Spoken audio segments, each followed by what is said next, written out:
नमस्ते। आत्मवंदन। पहले मैं ब्रह्मऋषि पत्री जी, महाअवतार बाबा जी, परमहंस योगानंद जी, भारत के सभी संतों, महंतों, योगियों, सभी की चेतनाओं को मैं वंदन करता हूँ, प्रणाम करता हूँ। और इस सत्र में अष्टवक्र गीता सत्र ज्ञान में मैं आभा मैडम का हार्दिक स्वागत करता हूँ। तो मैडम आइए और अपना अष्टवक्र गीता का ज्ञान शेयर करें। तो हम सब ध्यान में बैठ जाएंगे और पहले हाथों में हाथ और गोदी में अपने हाथ रख लीजिए। कोमलता से अपनी आंखों बंद कर लीजिए और हम साइलेंट मेडिटेशन 10-15 मिनट करेंगे। तो मास्टर आइए, हम सब ध्यान में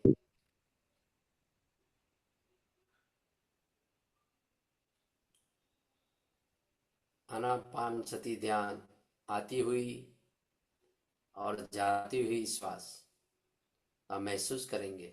मास्टर,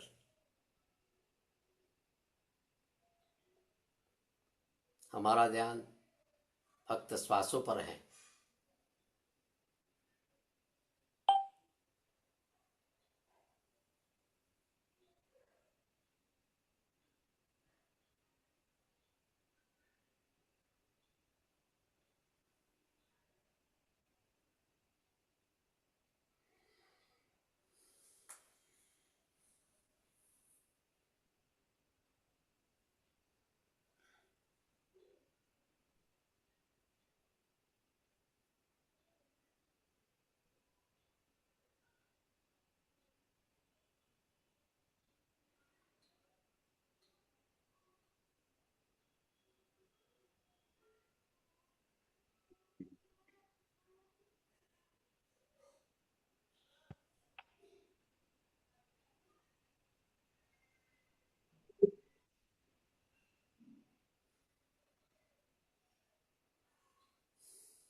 शरीर को पूरा ढीला छोड़ दें।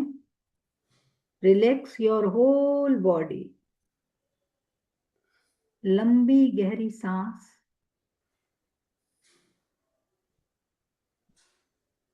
पूरे शरीर को शिथिल छोड़ दें। आपका सिर, आपका पूरा शरीर और गर्दन एक सीध में रहे फ्रेंड्स। ब्रह्मांडीय ऊर्जा आपके ब्रह्म रंध्र से प्रवेश करती है, इसलिए शरीर का सीधा होना जरूरी है, लेकिन शिथिल पूरी तरीके से। केवल सांसों पर ध्यान। आती हुई सांस और जाती हुई सांस। फ्रेंड्स, इन सांसों को बदलने की कोशिश न करें। इनको एज इट इज, जैसा आप ले रहे हैं वैसा लेते रहिए। इसकी रिदम को बदलने की कोशिश मत करिए।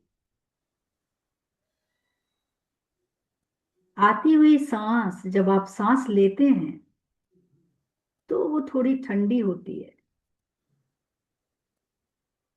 जब आप सांस निकालते हैं तो थोड़ी सी ऊष्मा लिए हुए होती है, थोड़ी गर्म होती है। फील दैट ऊष्मा, उस गर्मी को महसूस करिए फ्रेंड्स। केवल महसूस करें, केवल दृष्टा बन जाएं, अपनी सांसों की दृष्टा, केवल साक्षी। सांसों को आते जाते रहने दें, लंबा, गहरा और धीमा। Inhale and exhale. और इन सांसों के साथ ये भाव करें कि शिथिल, आपका शरीर पूरा शिथिल होता चला जा रहा है, शिथिल और शिथिल और शिथिल। केवल सांस, जो बहुत नेचुरल है। फ्रेंड्स, सांस आप लेते नहीं है, सांस ऑटोमेटिकली आती और जाती है। इसी प्रकार ध्यान कोई क्रिया नहीं है। ध्यान में जाते हैं, ध्यान आप करते नहीं। केवल साक्षी हो जाएं, मौन साक्षी, दृष्टा मात्र। Now feel the difference between your two breath, यानी जो आप सांस लेते हैं और जो सांस छोड़ते हैं, उन दोनों के बीच के अंतराल को महसूस करें।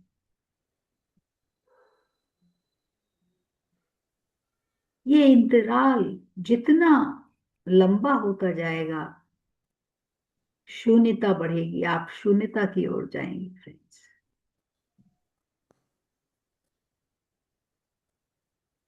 धीरे धीरे आप पाएंगे कि आपकी सांसें छोटी होती जा रही और आप गहन ध्यान में प्रवेश कर रहे हैं।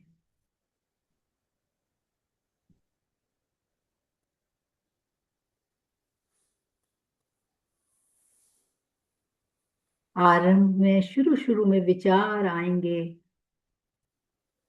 आपका चित्त, जिसका स्वभाव ही चंचल है,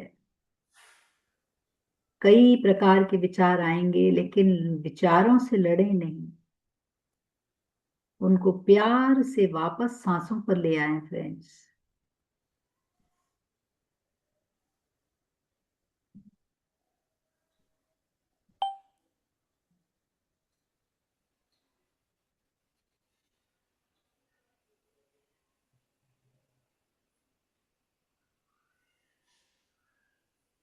विचारों के प्रति साक्षी हो जाइए,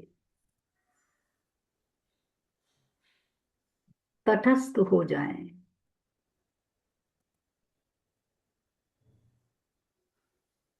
जितना आप विचारों को दबाएंगे, वो और प्रबल हो जाएंगे। केवल दृष्टा मात्र बन जाएं, अपनी सांसों के प्रति और अपने मन के प्रति।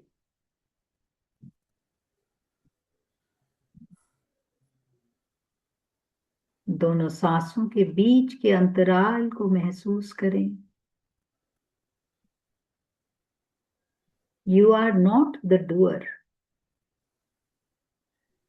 आप कर्ता नहीं हैं, आप दृष्टा मात्र हैं। साक्षी भव।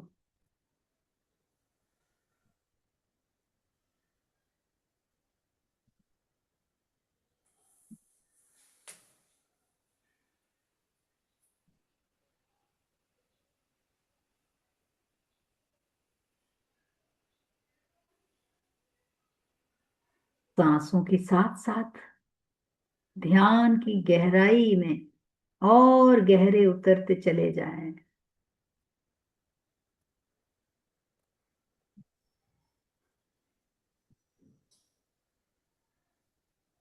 क्या सांस लेते समय आपका डायफ्राम मूवमेंट हो रहा है? उसमें मूवमेंट फील कर रहे हैं आप? उसे महसूस करें।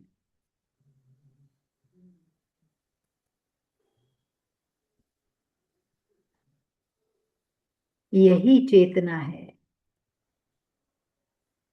सांस लेते समय आपका एब्डोमिनल एरिया, पेट के उतार चढ़ाव को महसूस करें।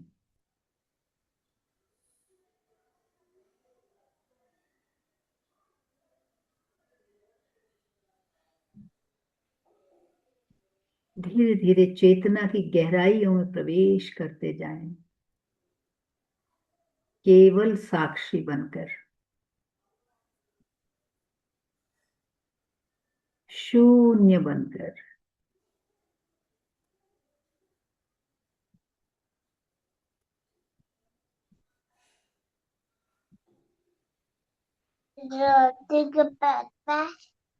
यही शून्यता ध्यान है।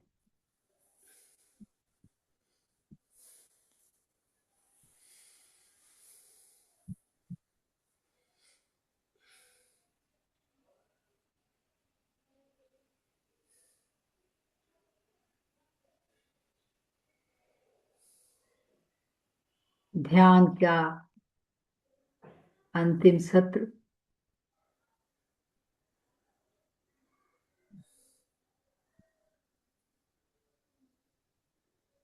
धीरे धीरे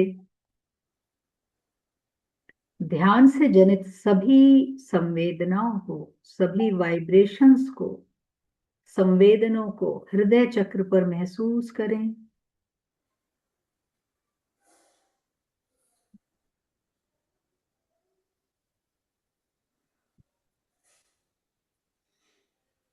और अपने खास मित्रों को इन वाइब्रेशंस को भेज दें।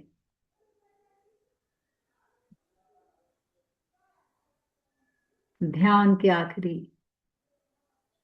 5 second. Now it's time to pay ग्रेटिट्यूड्स।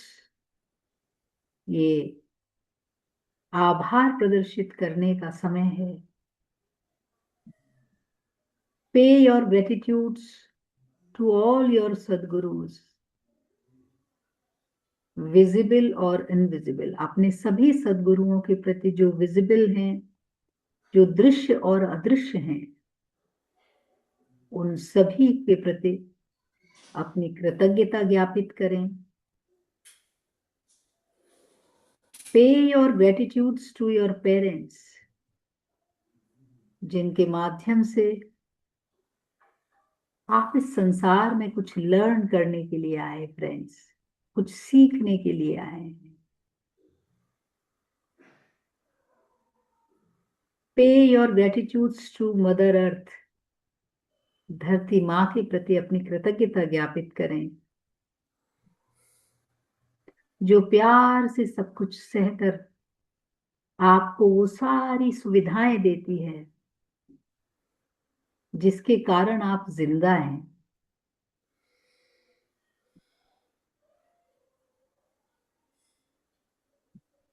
पे your gratitudes to your body, अपने शरीर के प्रति कृतज्ञता दें, जिसने इस ध्यान में आपका साथ दिया।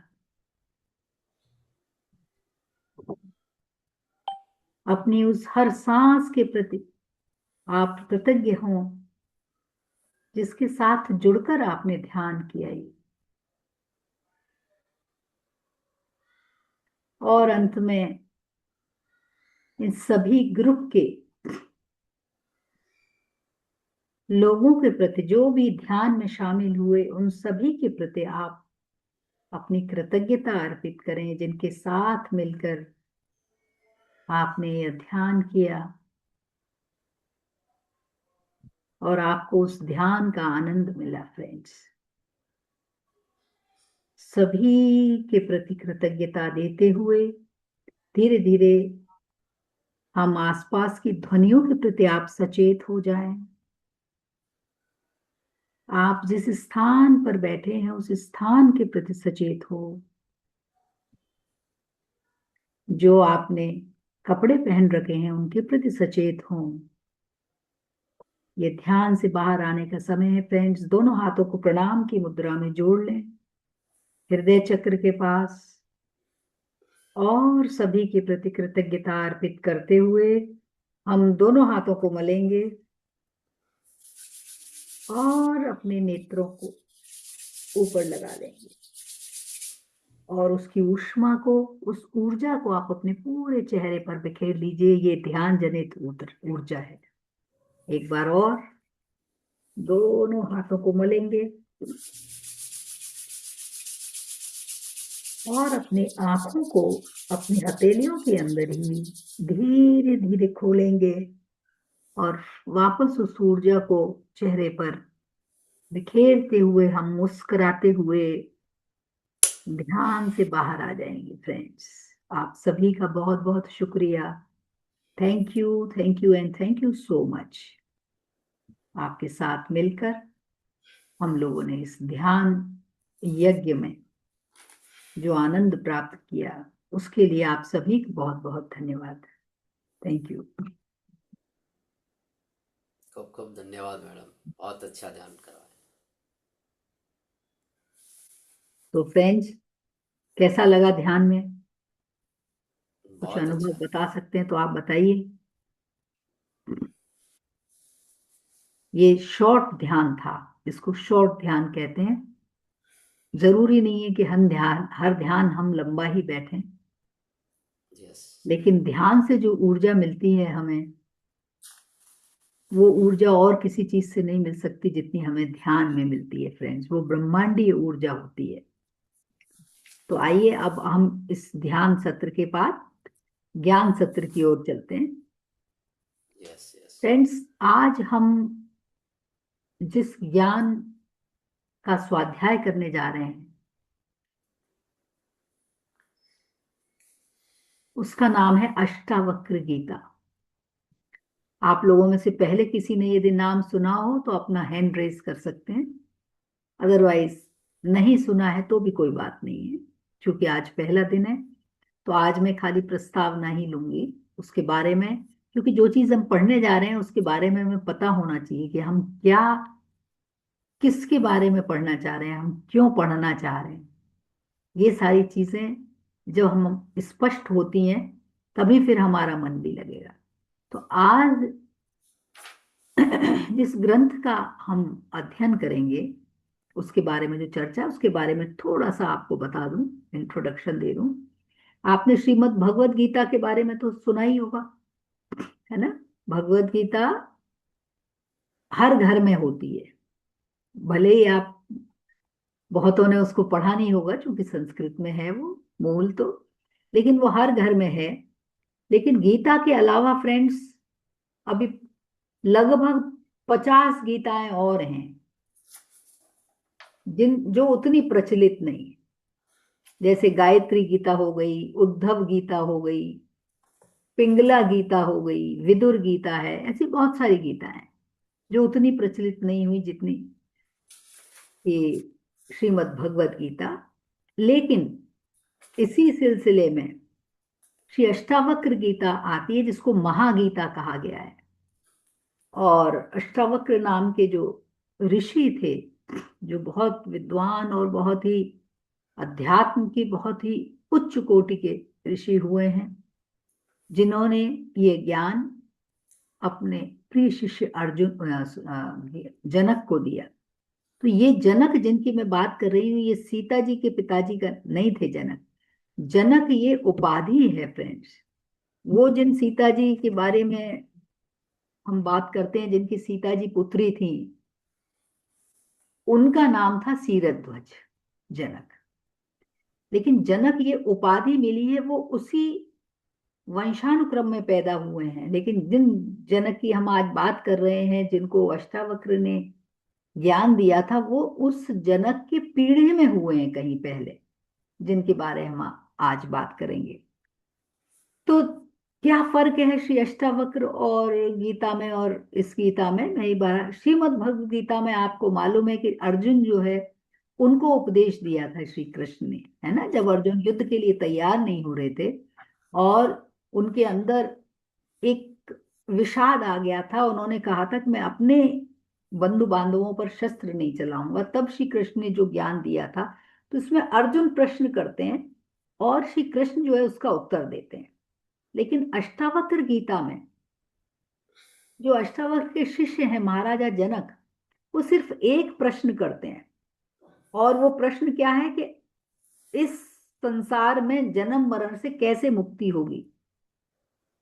इस एक प्रश्न के उत्तर में महर्षि अष्टावक्र जो भी ने जो कुछ कहा है वही जो है वो श्री अष्टावक्र महागीता के नाम से प्रसिद्ध है। तो आइए चलते हैं, हम उसके बारे में बात करेंगे। सबसे पहले तो मैं अपने सदगुरु को प्रणाम करती हूँ। सभी सदगुरुओं को प्रणाम करते हुए चलिए दोनों हाथों को प्रणाम की मुद्रा में जोड़ लें और स्तुति करें। अखंड मंडलाकारं व्याप्तं येन चराचरं तत्पदं दर्शितं येन तस्मै श्री गुरवे नमः। अज्ञानतिमिरान्धस्य ज्ञानाञ्जनशलाकया चक्षुरुन्मीलितं येन तस्मै श्री गुरवे नमः। तस्मै श्री गुरवे नमः।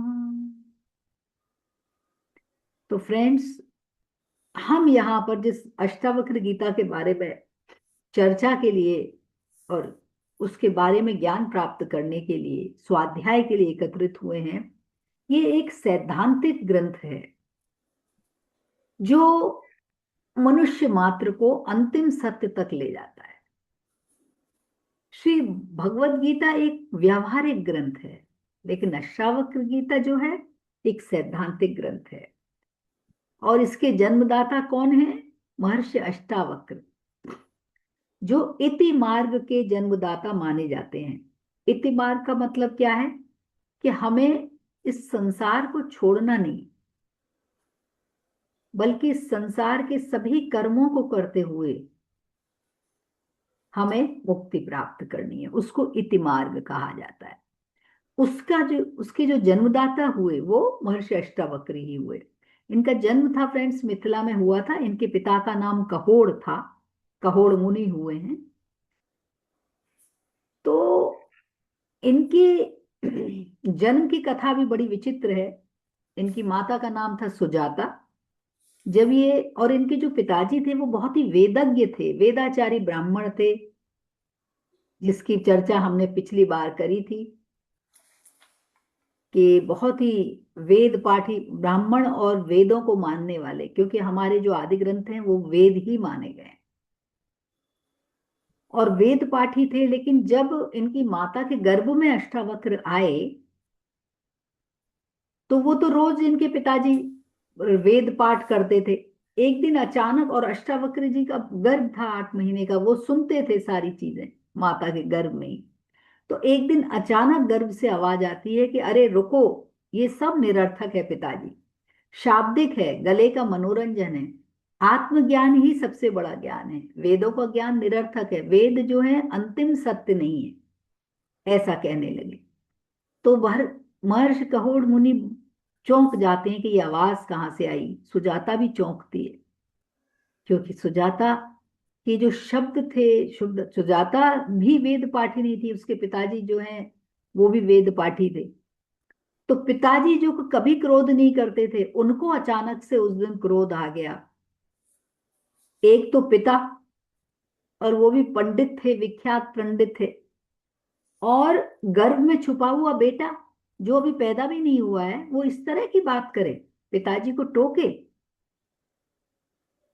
तो वो बड़े आग बबूला हो गए, और वो भी उनका पिताजी का अहंकार जो था वो चोट खा गया।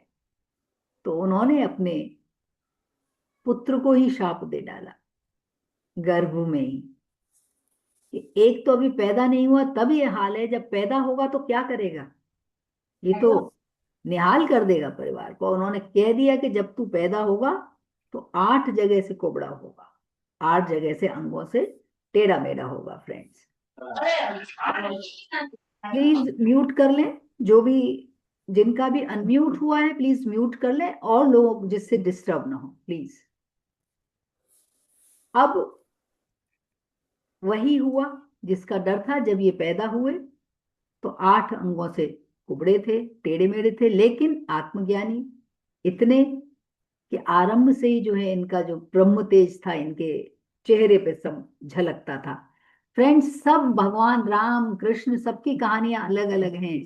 सबने जो भी कुछ काम किए वो पैदा होने के बाद किए, लेकिन संसार की सभी महान आत्माओं को मात कर दिया अष्टावक्र ने।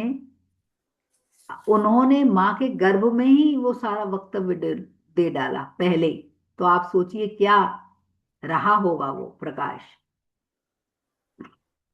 अब बड़ी असाधारण घटना हुई फ्रेंड्स। अष्टावक्र जी बढ़ते रहे माता के साथ, तो अब अष्टावक्र की उम्र 12 साल हो गई है, आप ये मानिए। इधर उस वक्त जो जनक थे, इधर राजा जनक को एक स्वप्न आया। राजा जनक ने एक सपना देखा, और वो क्या देखा कि उनके राज्य में भीषण अकाल पड़ा हुआ है। लोग दाने दाने को मोहताज हो गए हैं, पानी नहीं बरस रहा है, सारे प्राणी जो है वो भूख से मर रहे हैं। फ्रेंड्स, बादलों का नामो निशान नहीं है, बारिश ही नहीं हो रही है, सारे तालाब तलैया कुएं बावड़ी सब सूख गए हैं। फ्रेंड्स, पशु पक्षी धीरे धीरे मरते जा रहे हैं, लोग भी मर रहे हैं, अकाल भीषण अकाल पड़ा था।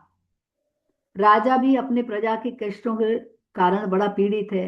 हालांकि राजा ने अपना पूरा राजकोष लुटा दिया है, पूरा धन, जिससे कि उसके दर पूरे उसके प्रजा जो है वो दुखी न रहे। लेकिन अकाल तो अकाल है, पानी की एक बूंद नहीं। धीरे धीरे राजा के ऊपर भी इसका प्रभाव हुआ। राजा का पूरा जो है राजकोष खाली हो गया है। अब राजा जो है वो भी सूख कर कांटा हो गया है, वो भी भूख से परेशान है। देख रहा है कि जहां देखो वहां सूखा पड़ा हुआ है। राजा खुद दाने दाने को मोहताज हो गया। जैसे तैसे उसने खेतों में बीन कर एक एक दाना बीना। पानी की बेहद कमी, जो भी पानी इकट्ठा था जिसको मशक बोलते थे पहले, वो लगा के उसने अपने भूख को मिटाने के लिए खिचड़ी बनाई, ऐसे ही लकड़ियों को इकट्ठा करके।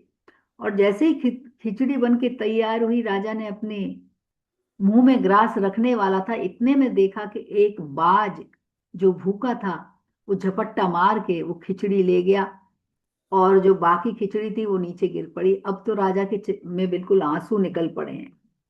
राजा जो है वो बहुत दुखी हो रहा है कि विधाता ने एक चीज दी, वो भी जो है ये ले गया, जो है गीद ले गया, और जो बाकी था वो जमीन में मिल गया है। अब तो राजा के दोनों आंखों से आंसू हो गए हैं, इतनी बेबसी। और राजा जो है रो पड़ा है। ये सब राजा का स्वप्न चल रहा है फ्रेंड्स। स्वप्न में राजा रो रहा है बड़ा जोर जोर से, और इधर देख रहा है कि सचमुच उसकी आंखें हो रही है, उसका जो तकिया है वो पूरा आंसुओं से तर हो गया है। और इन्हीं सब के बीच राजा की नींद खुलती है, और देखता है कि राजमहल तो ज्यों का त्यों है। मागध जन बंदी जो भाट हैं वो उसका गुणगान कर रहे हैं, रानियां हाथ जोड़ के खड़ी हैं कि राजा कब उठें। तो जिंदगी का बड़ा सपना जब उसने आंखें खोली तो उसको बड़ा अजीब लगा कि ये क्या, ये तो राजमहल, अभी अभी तो वो क्षुधा से पीड़ित हो रहा था, अकाल पड़ा हुआ था पूरे राज्य में, और अभी फिर से राजमहल। तो राजा जो है बहुत पशोपेश में है, बहुत ही समझ में नहीं आ रहा उसको। अब वो घंटी भी बजा रहा है कि ये क्या सपना कौन सा है, वो सपना है जो वो देख रहा था वो सच था, या जब आंखें खुल के देख रहा है वो सच है। अब वो कंफ्यूज हो गया है राजा, जो है बिल्कुल पूरी तरीके से जो है वो स्तंभित संभ्रमित हो गया है। उसको ये नहीं समझ में आ रहा कि जो देख रहा था वो सच था या ये सच है जो है। वो झूठ था तो फिर ये सच कैसे हो गया, क्योंकि वो भी जब सपना देख रहा था बिल्कुल सच सा प्रतीत हो रहा था। अब जो है सत्य क्या है ये जानने की राजा की इच्छा हुई। इसका मतलब राजा भी ईश्वर की पहली कृपा हुई कि उसके अंदर एक व्याकुलता हुई सच को जानने की। अब तक तो वो जी रहा था, ऐसे ही। लेकिन अब राजा के हृदय में सच्ची जिज्ञासा उठी कि सच क्या है फ्रेंड्स, जीवन क्या है, मौत क्या है, ये सारा संसार क्या है, ये सारे प्रश्न राजा को मथने लगे। लेकिन सच्ची जिज्ञासा थी राजा के जनक के हृदय में पहली बार हुई। उसके हृदय में एक तड़प पैदा हो गई फ्रेंड्स, और इतना व्याकुल हो गया वो, इतनी व्याकुलता आ गई कि वो व्याकुलता उसको बर्दाश्त के बाहर लगने लगी। उसको समझ, एक क्षण भी अब निकालना मुश्किल हो गया। उसके प्रश्न ये था कि मेरे प्रश्न जो हैं कि ये जीवन क्या है, सच क्या है, ये जानने के लिए राजा के हृदय में बहुत व्याकुलता पैदा हो गई। और दूसरे दिन ही उसने प्रातः काल जो है विशेष रूप से पंडितों की सभा बुलाई और अपने सपने के बारे में बताया और ये प्रश्न पूछा कि क्या सच था। पूरा उस समय जब वो देख रहा था तो पूरे राज्य में अकाल था, राजा खुद दानों दानों को मोहताज था, सारी प्रजा मर रही थी। और उसने सारी अपने स्वप्न की चर्चा की कि किस प्रकार खिचड़ी बनाई और बाद झपट्टा मार के वो भी ले गया। तो क्या सच है? तो उसने अपने विद्वानों के सामने, पंडित जो थे, राज राजा जनक जो था विद्वानों का बहुत आदर करता था, और उनको राजमहल की ओर से बहुत मोटी मोटी तनख्वाह मिलती थी, राजधन मिला करता था। तो राजा ने जब अपने प्रश्नों को रखा तो बस लोगों ने, जो उसके पंडितों ने, अपना पांडित्यपूर्ण प्रदर्शन शुरू किया। किसी ने कहा ब्रह्म सत्यम एकम ना, है ना, एको ब्रह्मन द्वितीयो नास्ति। किसी ने कहा ब्रह्म एव सत्यम। किसी ने कहा कि सच्ची भक्ति ही करो, आत्मा और परमात्मा, सब अपना अपना ज्ञान बधाने लगे। लेकिन राजा के प्रश्नों को, राजा को जो है इस इन उत्तरों से उसको शांति नहीं हुई, बल्कि उसकी और चिंता बढ़ गई, उसका क्रोध भी बढ़ गया। उसने, और उसकी व्याकुलता बढ़ती जा रही थी, और उसने अंत में राजा को के मुंह से निकल पड़ा, अपने विद्वानों को उसने डांटा कि अपनी बकवास बंद करो, मेरी अभी शंका का समाधान तुम लोगों ने नहीं किया है, और इतनी इतनी मोटी तुम्हें तनख्वाह मिलती है यहाँ से, और आज आज जब मेरे सामने ये संकट उपस्थित हो गया, मैंने आप लोगों के सामने अपनी जिज्ञासा रखी, तो आप लोग मेरे प्रश्न का जवाब नहीं दे पा रहे हो। और राजा ने एक कठोर भीषण प्रतिज्ञा कर ली कि शाम तक यदि मेरे प्रश्न का उत्तर नहीं मिला, कितने समय में, जैसे घोड़े में आदमी एक रकाब से दूसरी रकाब में पैर रखता है, घोड़े पर जब अश्वारोही होता है या घुड़सवार चढ़ता है तो एक रकाब होती है जिसके अंदर उसके पैर होते हैं, आपको मालूम होगा ना, जिसके अंदर घुड़सवार पैर रखता है उसको रकाब कहा जाता है। तो उसने कहा घोड़े की एक रकाब से दूसरे रकाब में पैर रखने तक यदि मेरी जवाब नहीं मिला मुझे मेरे प्रश्नों का, तो सारे विद्वानों को मौत के घाट उतार दिया जाएगा। उसने ऐसी भीषण प्रतिज्ञा कर ली। अब तो क्या है, राज दरबार में सन्नाटा छा गया, मिथिला नगरी में सन्नाटा है। किसी की हिम्मत नहीं हो रही है कि राजा को क्या जवाब दे। सब जो है, राजा ने ढिंडोरा पिटवा दिया है पूरे शहर में फ्रेंड्स, उसके समाधान का कोई वो नहीं है। मतलब सारी नगरी में जो है ब्राह्मण जो है वो सब सिर झुकाए बैठे हुए हैं, और सबको घबराहट हो रही है कि शाम होते ही क्या होगा, सारे ब्राह्मण जो है मौत के घाट उतार दिए जाएंगे। किसी ने भी खाना नहीं खाया अपने घर में, जो भी ब्राह्मण थे उस समय के, उन्होंने अपने, उनकी स्त्रियों ने खाना नहीं बनाया कि अब तो सबको मरना ही। तो बड़ी घबराहट हो रही है। उधर अष्टावक्र की माँ सुजाता, वो भी इसको सुनती है उस ढिंढेरे को। अब अष्टावक्र जो है ब्रह्म तेज से उनका जो चेहरा दीप्त है, 12 साल की उनकी उम्र है। तो उनकी माँ कहती है कि तूने सुना नहीं, तू यहीं बैठा है, तुझे मालूम नहीं है कि राजा जनक ने क्या ढिंडोरा पिटवाया है, कि सारी जो है प्रजा वो भी परेशान है और ब्राह्मणों को सबको मौत के घाट उतार दिया जाएगा। तू यहाँ बैठा बैठा घर में क्या कर रहा है? तू तो ब्रह्मज्ञानी है, तू जा राजा जनक को उनके प्रश्नों का उत्तर दे और सिद्ध कर। तो वो अपनी माता को, उन्होंने मस्तक नवाया अपना सिर, जैसे होता था उस वक्त की प्रथा, और आज भी माँ को सिर नवाकर वो चले हैं मिथिला नगरी की ओर। 8 जगह से कुबड़े लुढ़कते पुढ़कते चले जा रहे हैं। मिथिला नगरी पहुंचे तो सबसे पहले तो जब देखा, द्वारपालों से कहा कि मुझे राजा जनक से मिलना है, तो द्वारपालों को भी उनको देख के हंसी आ गई। लेकिन ड्यूटी पे थे तो उन्होंने हमें जैसे तैसे हंसी रोकी। और क्योंकि ब्रह्म तेज बहुत था, अष्टावक्र का चेहरा पूरा ब्रह्म तेज से दमक रहा था, तो उन्होंने कहा कि पहुंचा दिया राज दरबार के अंदर। जैसे ही राज दरबार में पहुंचे, वहां प्रजा उनको देख के हंसने लगी, बड़े बड़े पंडित हंसने लगे। जब वो हंसने लगे, अष्टावक्र को देख, अष्टावक्र पर प्रभाव नहीं पड़ा, बल्कि अष्टावक्र उल्टे उनको देखकर बहुत जोर से ठाका मारकर हंसने लगे। अब प्रजा के सन्नाटे की बारी थी। प्रजा जो है, प्रजा का मतलब जो विद्वान भी बैठे हुए थे, वो विद्वानों के चौंकने की बारी थी कि ये क्यों हंसे। और ये तो उनकी तौहीन हो गई विद्वानों की, जब अष्टावक्र उनसे भी जोर से हंसे। तो उनको कैद कर लिया, राजा ने भी बताया, उनको बताया गया कि भाई क्यों हंसे तुम। राजा ने भी पूछा कि आपको विद्वानों के ऊपर हंसने का क्या वो था। तो अष्टावक्र जी ने कहा कि क्या मैं भी प्रश्न कर सकता हूँ। तो राजा जनक ने कहा, "हाँ, आप कर सकते हो।" तो उन्होंने, अष्टावक्र ने पहला प्रश्न किया कि महाराज आप ये बताएं कि जब मैं प्रजा में घुसा था, तब आपके प्रजा के विद्वान क्यों हंसे मुझे देख के। तो राजा जनक ने मालूम किया, सब विद्वानों से पूछा कि भाई आप लोग क्यों हंसे, आप लोग बताएं, आप राज अष्टावक्र के प्रश्नों का भी जवाब दें। तो उनमें से जैसे तैसे एक मंत्री खड़े हुए और बड़े सहमते हुए बोले, सकुचाते हुए, कि महाराज इनकी शरीर ही ऐसा है कि देखकर हमें हंसी आ गई है। तो राजा जनक बोले, हाँ ये बात तो सही है, मुझे भी आपको देख के एक बार को लगा था, लेकिन मैं शिष्टाचारवश नहीं हंसा, लेकिन आपका शरीर को देख के ऐसा ही है कि जो हर कोई हंसी आ जाए। तो अष्टावक्र जी ने क्या उत्तर दिया कि हे महाराज, मैं निकला था घर से ये सोच के कि राजसभा लगी हुई है, बड़े बड़े पंडित विद्वान होंगे, और राजा जनक तो बहुत बड़े राजा हैं, उनके तो बड़े बड़े विद्वान होंगे। और मैंने सोचा था कि राजा जो है वो ब्रह्म ज्ञान का भूखा है और उसको सदगुरु की आवश्यकता है, और माता जी ने मुझसे कहा जाने के लिए, तभी मैं आया हूं यहाँ पे।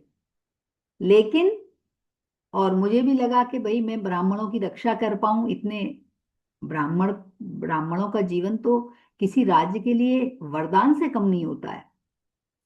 लेकिन मुझे बहुत दुख के साथ कहना पड़ा है कि इसमें सत्य का पार की कोई भी नहीं है। यहाँ जितने भी लोग विद्वान बैठे हुए हैं, सारे के सारे चमार हैं। तो चमार शब्द जब सुना तो और सन्नाटे में आ गए। विद्वानों को और बुरा लगा कि ये कैसे कह दिया इन्होंने कि चमार है ये। तो बोले, महाराज इनको चमार ना कहूं तो मैं क्या कहूं, जिन्होंने केवल मेरे शरीर के चर्म को देखा, मेरे अंदर क्या है जो ब्रह्म ज्ञान है इस शरीर के अंदर, उसको नहीं देख पाए। तो चमार भी तो यही करता है, ऊपर की चमड़ी कोई देखता है, इसलिए मैंने इनको चमार कहा है। तो इनकी मूर्खता पे हंसना कोई पाप नहीं है, बहुत जायज है। तो सारी प्रजा स्तंभित रह जाती है, राजा जनक भी बहुत स्तंभित हो जाते हैं, सबकी आंखें नीची हैं, राजा जनक का चेहरा भी जो है वो नीचे झुक गया है शर्म के मारे। अब वो प्रश्न भी क्या पूछे, अब अष्टावक्र उनसे कहते हैं कि अब तुम प्रश्न करो, क्या चाहते हो तुम, जिसके लिए तुमने इतनी बड़ी सजा रखी है कि शाम तक जो है तुम सबको मौत के घाट उतारोगे, तू बता क्या चाहता है। राजा, 12 साल का लड़का एक राजा से कह रहा है कि अब तू बता, अपना प्रश्न रख, तू क्या चाहता है। तो उन्होंने बताया कि महाराज आप बहुत छोटे हैं, और यदि आप प्रश्नों के जवाब नहीं दे पाए तो मेरी जो दंड है वो आपको मालूम ही है, मौत के घाट उतार दिया जाएगा। तो मैं आपसे प्रश्न नहीं करता, मैं आपके उम्र को देखकर बहुत तरस खा रहा हूं कि आप इतने छोटे हैं, और मैं चाहता हूं कि आप वापस चले जाएं, क्योंकि मैं नहीं चाहता। लेकिन ऋषि ने जब उनके स्वप्नों को सुना, तो 1 मिनट को तो शांति पूर्वक ध्यान में चले गए, फिर ललकार कर राजा से बोले कि हे राजा जनक, तू अब अपने ही प्रतिज्ञा से गिर रहा है, बालक बालक कहकर तू मुझे अपमान कर रहा है मेरा भी, और अपनी प्रजा के सामने भी ये कह रहा है। तू अपना प्रश्न रख, जवाब मैं दूंगा तुझे। अब राजा भी सकते में आ गए कि राजा क्या करें। तो राजा जनक जो है, जब उन्होंने उनकी तेजस्वी ललकार सुनी तो बोले क्या करें। उन्होंने कहा कि अब महाराज मैं क्या बताऊं, मैं अभी हिम्मत नहीं कर पा रहा आपके साथ, क्योंकि आपकी उम्र बहुत छोटी है। तो उन्होंने कहा कि अब तेरा समय जा रहा है, जल्दी से पूछ जो कुछ पूछना चाह रहा है। तो राजा ने की आज्ञानुसार अश्व मंगाया गया, क्योंकि राजा की प्रतिज्ञा क्या थी कि घोड़े के एक रकाब से दूसरे रकाब में पैर रखने तक आत्मज्ञान हो जाना चाहिए उसको। तो घोड़ा मंगाया गया, और राजा जनक ने जो ही एक रकाब में पैर रखा, महर्षि अष्टावक्र ने उनसे पूछा, राजा को पूछा कि ये बता राजा, तूने प्रतिज्ञा तो कर ली, लेकिन ये बता कि तू अब गुरु दक्षिणा में क्या देगा। पहले ये बता कि तू गुरु दक्षिणा में अपने गुरु को क्या दे रहा है। तो पहले तो दक्षिणा का संकल्प कर, उसके बाद तू घोड़े पे पैर रख। तो राजा जनक ये जो है, जब उन्होंने प्रश्न सुना अष्टावक्र का, तो बड़े चौंक गए, और उन्होंने कहा कि महाराज मैं अपना सारा राज दरबार, राजकुमार, इस सबसे पहले उन्होंने कहा कि मैं अपना राज दरबार धन वगैरह सब दे देता हूं। तो अष्टावक्र ने कहा तू मजाक मत कर, ये जो राज दरबार क्या ये तेरा है, ये धन क्या तेरा है, ये तेरा इसमें बिल्कुल अधिकार नहीं, ये तो तुझे परंपरागत प्राप्त हुआ है, इसमें तेरा कुछ भी नहीं है, ये तो परंपरा से तुझे मिला है, मैं तो तुझसे तेरी चीज चाह रहा हूं, तू क्या दे रहा है। तो उसने कहा महाराज मैं अपनी पत्नी सारी रानियों को दे दूंगा, राजकुमारों को नछावर कर दूंगा। तो अष्टावक्र ने कहा वो भी तेरे नहीं है, ये भी अपने कर्मों के वशीभूत होकर यहाँ पे आए हैं, इनमें तेरा बिल्कुल अधिकार नहीं है। कल को तू चला जाएगा, मान लो तेरी मृत्यु हो जाती है, तो क्या रानी जीवित नहीं रहेगी, राजकुमार जीवित नहीं रहेंगे, तो इन पर तेरा कोई राइट नहीं। ये तो अपने अपने कर्मों के प्रारब्ध के अनुसार तेरे यहाँ इन्होंने जन्म लिया है, तू क्या दे रहा है। अब राजा सोच में पड़ गए, राजा जनक के क्या दे, समझ में नहीं आया। अब उनकी बड़ी शोचनीय अवस्था आई, और राजा के पूरे होश उड़े हुए हैं कि उन्हें समझ में नहीं आ रहा। तो महर्षि अष्टावक्र में बड़ी को दया आ गई राजा जनक पे, और उन्होंने राजा से कहा तू इतनी छोटी सी बात पर क्यों परेशान हो रहा है, तू जो ज्ञान लेना चाह रहा है वो क्या बच्चों का खेल है, इतना बड़ा तुझे ज्ञान मिलेगा, उसके बदले तू देगा क्या, पहले ये तो बता। तो राजा जैसे ही महर्षि अष्टावक्र ने अपनी दिव्य दृष्टि डाली, तो राजा जनक के हृदय में प्रकाश उत्पन्न हो गया थोड़ा सा, और उन्होंने हाथ जोड़कर कहा कि हे गुरुदेव, ये वास्तव में मेरा मन है ना। अब देखिए, एक एक चीज को ध्यान से सुनिएगा। अब उन्होंने गुरुदेव स्वीकार कर लिया, उसने कहा कि वास्तव में इस सेवा का मन है, जो संसार की सभी वस्तुओं को अपना समझता है, तो मैं अपना मन ही आपको दे देता हूं। मेरे पास मेरा कहने के नाम पे मेरा मन है जो मैं आपको समर्पित करता हूं। तो महर्षि अष्टावक्र, और मैं आपको संकल्प पूर्वक देता हूं ये मन। तो महर्षि अष्टावक्र ने ये सुनकर कहा कि वास्तव में मन भी तेरा नहीं है, मन भी तेरा नहीं है, लेकिन फिर भी अब तूने कहा है, तो मैं चल तेरे मन को स्वीकार करता हूं गुरु दक्षिणा के रूप। अब तू याद रखना, अब ये जो तेरा मन है वो तेरा मन नहीं रहा इस क्षण से, अब वो मेरा हो गया, क्योंकि तूने अपने गुरु को अर्पण कर दिया तेरा मन। अब तेरे मन में जो भी चीज आएगी वो मेरी इच्छा से आएगी, जो मैं चाहूंगा वो ही तेरे मन में आएगा। अब तू अपना मन मनमानी नहीं कर सकता है। तो इसी बीच क्या हुआ, जैसे जैसे ही राजा जनक के मन में कोई विचार आता, कोई तरंग आ जाती, तो महर्षि अष्टावक्र क्या कर देते, उसको आगाह कर देते राजा जनक को कि देख, तेरे मन में अब कोई भी विचार मेरी आज्ञा के बिना नहीं आना चाहिए, क्योंकि तूने अपने पूरा मन जो है मुझे समर्पित कर दिया है। अब जो है अपने मन से कुछ नहीं करना है, नहीं तो तेरा संकल्प जो है वो गलत हो जाएगा।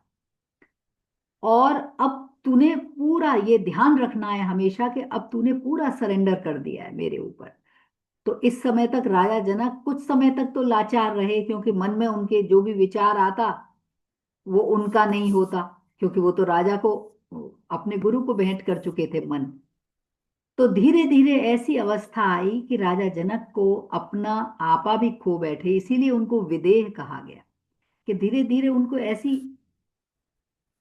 लहर आई, अपना आपा खो बैठे और वो बेसुध होकर गिर पड़े घोड़े की एक रकाब से दूसरी रकाब में।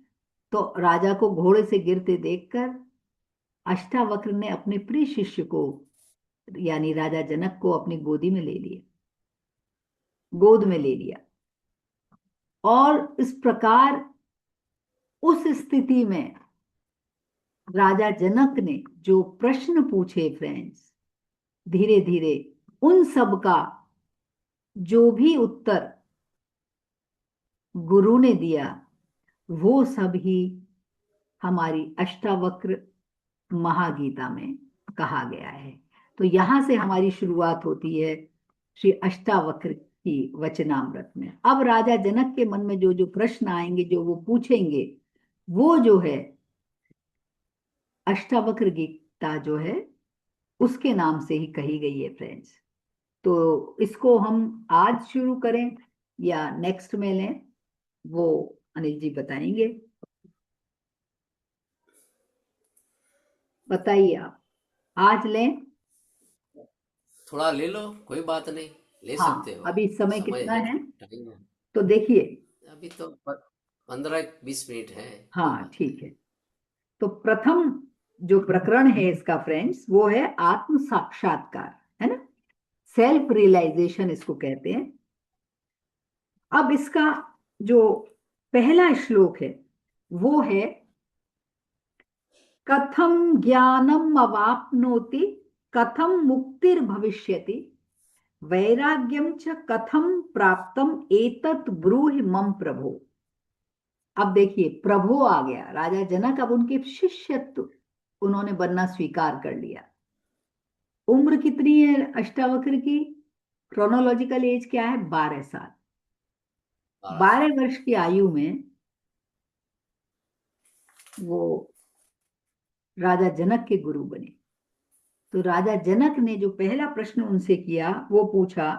अब वो जिज्ञासु राजा जनक है, वो कह रहे हैं कि हे गुरुदेव, कथम ज्ञानम अवाप्नोति, सच्चा ज्ञान कैसे प्राप्त होगा? कथम ज्ञानम अवाप्नोति, सच्चे ज्ञान की प्राप्ति का सरल उपाय क्या है, कैसे प्राप्त हो? कथम मुक्तिर भविष्यति, दूसरा मुक्ति कैसे होगी? पहले पूछा ज्ञान प्राप्ति का सरल उपाय क्या है, दूसरी बात, दूसरा प्रश्न था कथम मुक्तिर भविष्यति, फिर मुक्ति कैसे हो? तीसरा प्रश्न है, और वैराग्यम च कथम प्राप्तम एतत् ब्रूहि मम प्रभो। फिर पूछा कि वैराग्यम च कथम प्राप्तम, यानी वैराग्य कैसे प्राप्त हो? पहला ज्ञान, ज्ञान की प्राप्ति, क्योंकि पहले ज्ञान अपेक्षणीय है, मुक्ति तो बहुत बाद की चीज है। मुक्ति कैसे होगी? फिर वैराग्य जो है वो कैसे प्राप्त होगा, यानी आसक्तियों को कैसे त्यागा जा सकता है? इसका उत्तर आप मुझे दें। ये 3 प्रश्न पूछे फ्रेंड्स। तो ये मैं आपसे कह रही हूं कि जो मानव जीवन मिला है फ्रेंड्स, हम लोगों को जो मनुष्य देह मिली है, ये बहुत पुण्य प्रभाव से मिली है। हमारे बहुत सारे जन्म हो चुके हैं, है ना, ये सभी को पता होगा। हमारा एक जन्म नहीं है, ये बहुत अनेकों जन्म है, अनेक जन्म संप्राप्तम। ये हमारा, हमें लगता है कि हमारा जन्म खाली यही है, लेकिन इससे पहले बहुत जन्म हो चुके हैं। और केवल मनुष्य ही नहीं, देवता भी जो है मुक्ति की आकांक्षा रखते हैं फ्रेंड्स। लेकिन ये जान के आपको हर्ष हुआ, केवल मनुष्य योनि ऐसी है जिसमें काम करने का अधिकार हो जाता है, जिसमें फ्री विल प्रदान की जाती है। देवता जो है ये भी मुक्ति की आकांक्षा रखते हैं, लेकिन ये भोग योनि है। देवता भी, वो भी मनुष्य योनि को प्राप्त करने के लिए बहुत लालायित रहते हैं। तो वो कहते हैं कि एकमात्र मनुष्य योनि ऐसी है जिसमें हमें मोक्ष का अवसर मिलता है।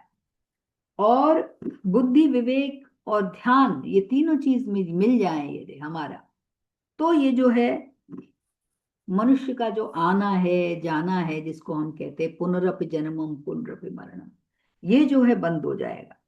राजा जनक जो थे वो बेसिकली जिज्ञासु थे। राजा जनक के संस्कार बहुत ऊंचे थे। उनके राज्यों में बड़े बड़े पंडितों को प्रश्रय प्राप्त था। विद्वत्ता का आदर करते थे राजा जनक, है ना। उनकी सभा में जो भी विद्वत्ता थी, यानी विद्वान लोगों का, ब्राह्मणों का आदर सत्कार किया जाता था। लेकिन फिर भी, और उनकी सभा में एक से एक गुरु भी थे, एक से एक विद्वान लोग थे, लेकिन राजा ने किसी को भी अभी तक गुरु नहीं बनाया।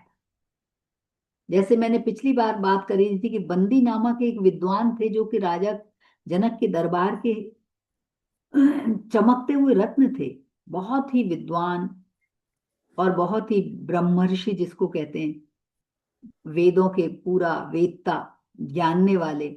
लेकिन राजा जनक ने उनको भी गुरु नहीं बनाया था, क्योंकि, लेकिन अष्टावक्र के रूप में उनको ऐसे गुरु प्राप्त हुए जो एक सेकंड में राजा ने उनको गुरु मान लिया, उनके उसी कथन से, है ना। उनकी ऐसी ब्रह्म तेज था, एक 12 साल के बच्चे में भी उन्होंने गुरु को देख लिया। और यही संवाद है। तो सच्चे ज्ञान की प्राप्ति तभी होती है फ्रेंड्स, जब मुक्ति के साधन भी हो, गुरु भी हो, उचित गुरु। जब सीखने वाला तैयार है और सिखाने वाला तैयार नहीं है, तब भी प्राप्ति नहीं होती है मुक्ति की। जब सिखाने वाला तैयार है और सीखने वाला तैयार नहीं है, तब भी हमें प्राप्ति नहीं होती। तो ये चीज हमें ध्यान रखनी है कि जब सब चीज सही रहती है, कि जिज्ञासा भी उतनी, राजा जनक जैसा जिज्ञासु और महर्षि अष्टावक्र जैसा ज्ञानी, जब ये दो चीज मिलती हैं, तब जाके बात बनती है। जैसे रामकृष्ण परमहंस और विवेकानंद का उदाहरण लें। विवेकानंद जो है, नरेंद्र भी विवेकानंद कब बने? जब उनको रामकृष्ण परमहंस जैसे गुरु मिले। और यही बात उनके विषय में भी लागू होती है कि नरेंद्र जैसा जब शिष्य मिला, तब रामकृष्ण परमहंस ने कहा, अरे तू तो इतनी लेट आया, मैं तो तेरी कब से राह देख रहा था। जब पहली बार नरेंद्र आए रामकृष्ण परमहंस से मिलने, तो परमहंस को देख के बिलखने लगे कि तू इतनी लेट आया है मेरे पास, मैं तो तेरी कब से राह देख रहा था। तो नरेंद्र को बड़ा आश्चर्य हुआ, बोले, वो तो हंसी उड़ाने लगे, बोले कि मैं तो आया ही नहीं हूं इधर, ये कैसी बहकी बहकी बात कर रहे हैं मुझे देख के, मैं तो पहली बार ही आया हूँ। लेकिन बोले, नहीं, मैं तो तेरी प्रतीक्षा में हूँ बहुत दिनों से। तो यही सोने में सुहागा होता है, जब राजा जनक जैसा तो जिज्ञासु हो, ऐसी जिज्ञासा, ऐसी बेचैनी, इतनी तड़पड़ाहट ज्ञान प्राप्ति की, तब जाके अष्टावक्र जैसे महाराज उदित होते हैं। इस विषय में मुझे एक कहानी भी याद आ रही है कि किसी ने कहा कि महाराज ईश्वर नहीं मिलते हैं, उनको कैसे जाने। तो गुरु शिष्य को ले गया एक नदी के पास और उसको डुबो दिया पानी के अंदर। और धीरे, कुछ क्षण पानी में बीते, लेकिन धीरे धीरे जब पानी बढ़ने लगा और शिष्य का दम घुटने लगा, तो उसके अंदर एकदम से तड़पड़ाहट हुई और वो एकदम से तड़पड़ाने लगा। तब गुरु ने उसको पानी से निकाला। बोले, ऐसी तड़पड़ाहट हो तब जाके भगवान मिलते हैं। क्या हम सभी के अंदर वैसी तड़पड़ाहट है? उतनी तड़पने की है। तो राजा जनक की हालत कैसी हो गई थी, तब जाके महर्षि अष्टावक्र जो शुरू हुए। तो इसीलिए प्रश्न करते हैं वो, कथम ज्ञानम। तो गुरु और शिष्य का ये जो समीपता है, जो एक दूसरे के ऊपर जो विश्वास है फ्रेंड्स, वो जरूरी है। कम शब्दों में ही सार की बात जो कह दे। तो तत्व ज्ञान जो है, जिसको हम तत्व ज्ञान कहते हैं फ्रेंड्स, वो सहज में प्राप्त नहीं होता है, आसानी से नहीं मिल पाता है। उसके लिए जो है, और ये तत्व ज्ञान बड़े से बड़े मुनि जो बहुत ऊंचाई पे भी पहुंच जाते हैं, वो भी वहां पर स्थिर नहीं रह पाते हैं। प्राप्ति का होना और उसमें टिके रहना दो अलग अलग चीजें हैं। आपको आत्मज्ञान तो हो जाता है, कभी कभी ऐसी झलकी भी मिलेगी आपको ध्यान में, आपको लगेगा, लेकिन उस पर स्टेबल रहना, उस पर स्थित होना, ये कठिन काम है।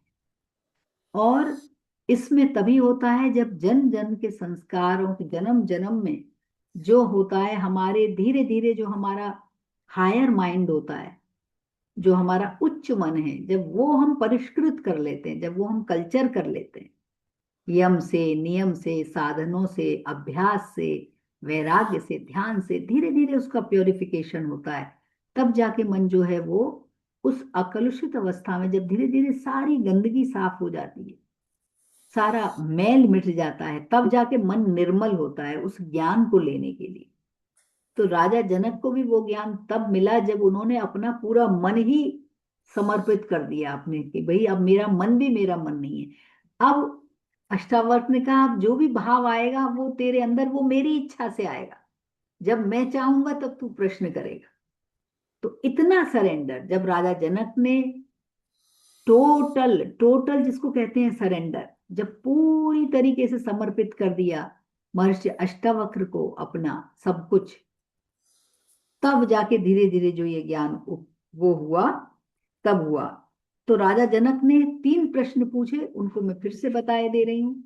कथम ज्ञानम अवाप्नोति, ज्ञान कैसे प्राप्त होगा।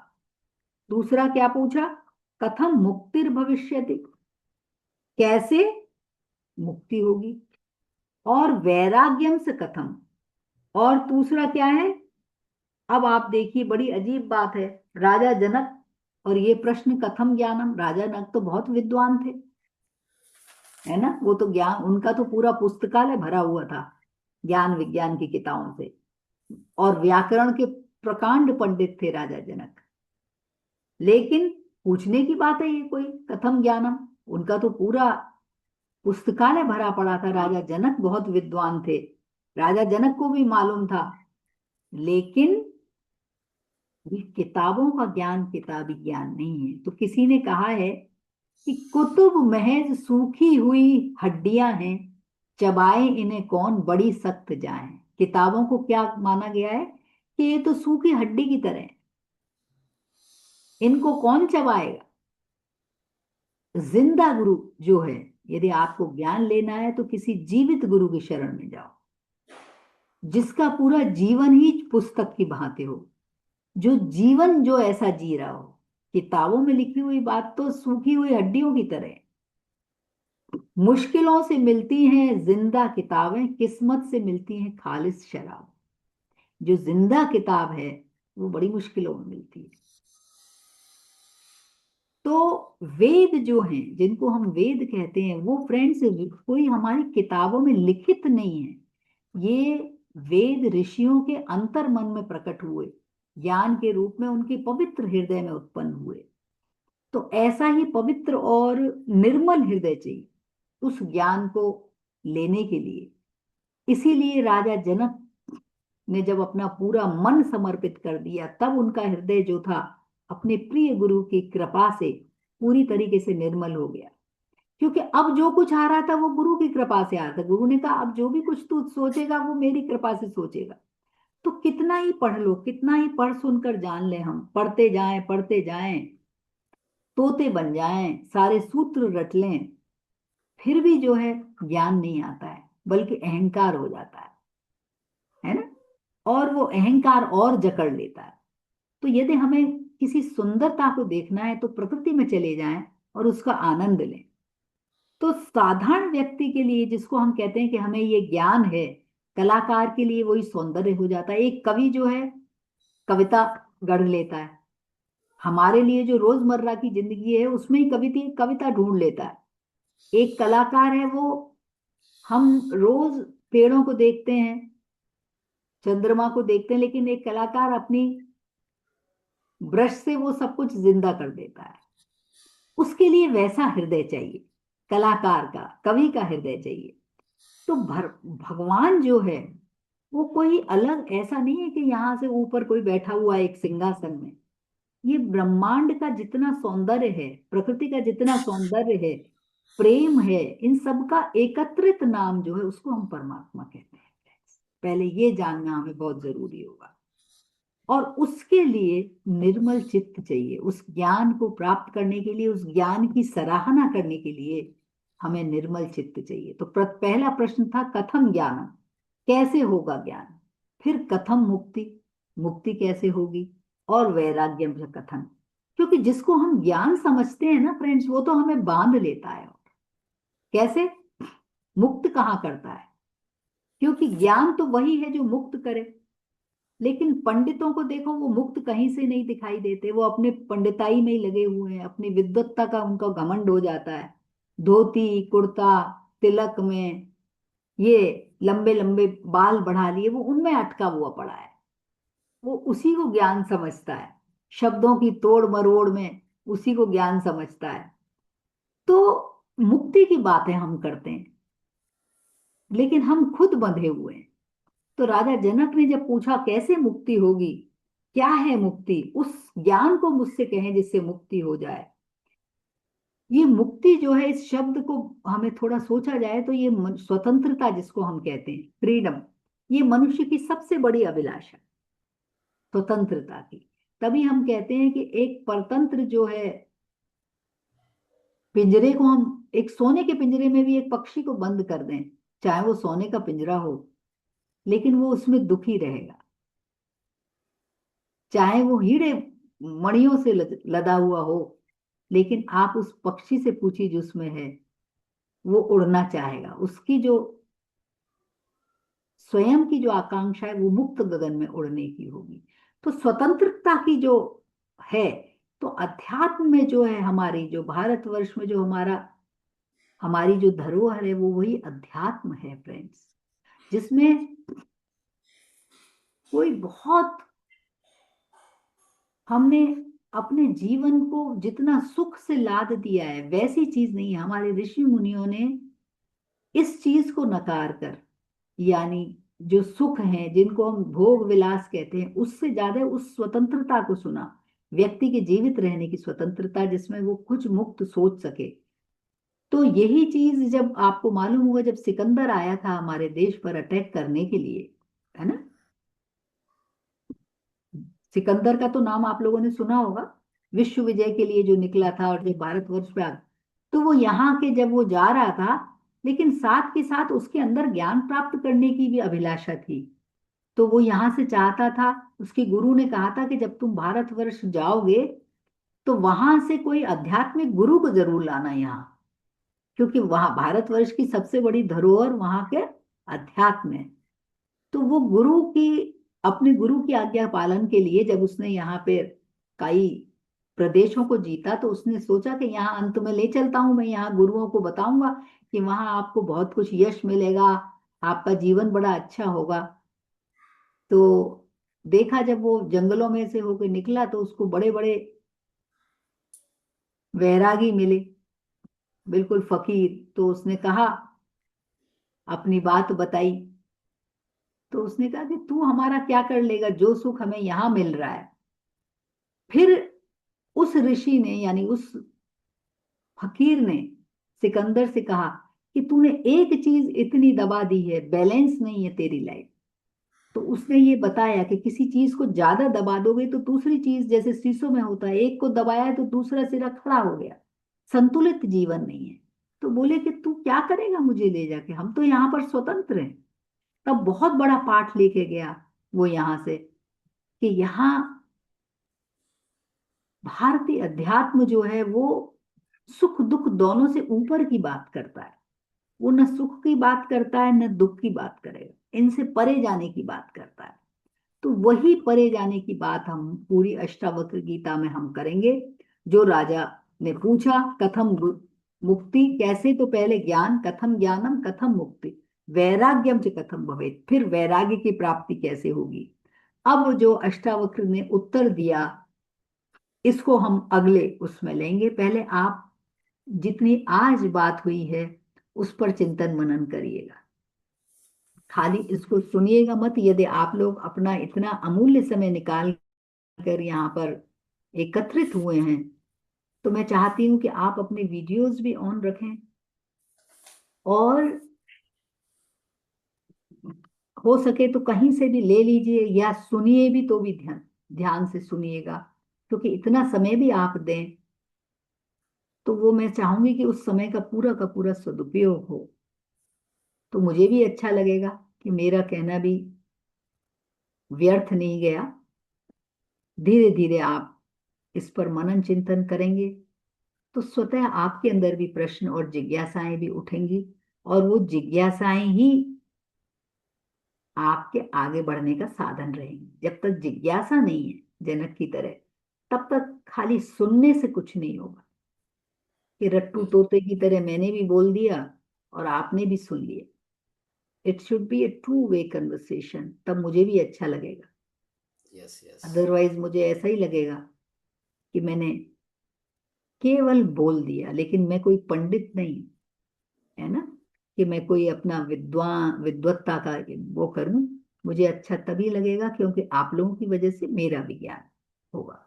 तो ये कन्वर्सेशन रहे, आप लोग मनन चिंतन करें। आज हमने केवल एक लिया है, यस। राजा जनक का ये प्रश्न। आपको भी अंदर अंदर कभी मथेगा, इसको ध्यान, यस क्योंकि यस। हम सभी जनक हैं। ऐसा नहीं है कि राजा जनक कोई अलग थे हमसे। ये जो मौलिक प्रश्न है, इन पर जब चिंतन करना हम शुरू कर देंगे तो हमें फिर जनक है। यस। जैसे श्री जी ने कहा था कि हम सभी भगवान हैं, वी ऑल आर गॉड्स। भगवत्ता सबके अंदर है, असली बात उसको पहचानने की हो जाती है। तो इन्हीं शब्दों के साथ मैं अपनी वाणी को विराम देती हूँ, और आप सभी का धन्यवाद। जो भी जुड़े हुए हैं उन सबका मैं धन्यवाद करती हूँ।